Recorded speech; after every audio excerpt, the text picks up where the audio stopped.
The developing story, a shakeup at the highest levels of the U.S. military. A top general in charge of nuclear weapons fired, and this comes 48 hours after another top military commander was dismissed. ABC's chief global affairs correspondent Martha Raddatz has been talking to her sources all day, has the very latest on what's happening right now. Martha.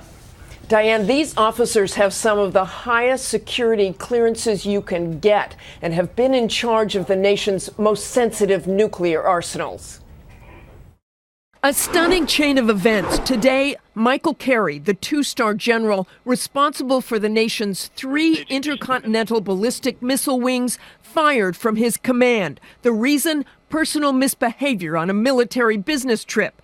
This comes just 48 hours after President Obama himself relieved the number 2 in command over the nation's nuclear arsenal over his suspected use of counterfeit poker chips. These follow an alarming string of general officers losing their jobs this year for inappropriate behavior, misconduct, or lack of leadership. 2 Marine Corps generals fired less than 2 weeks ago for not providing proper force protection in Afghanistan. An Army brigadier general relieved of duty for adultery. An Army 2-star general fired for groping a civilian. And in March, a Navy 1-star removed for racially insensitive comments and abusive leadership. Last spring, the chairman of the Joint Chiefs of Staff was so concerned about all the high-profile cases, he sent a letter to Pentagon brass urging a recommitment to ethical leadership.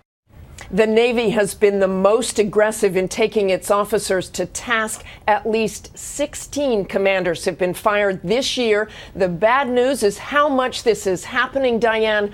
But the good news is that the services are taking action. All right, Martha Raddatz reporting in tonight. Thank you, Martha.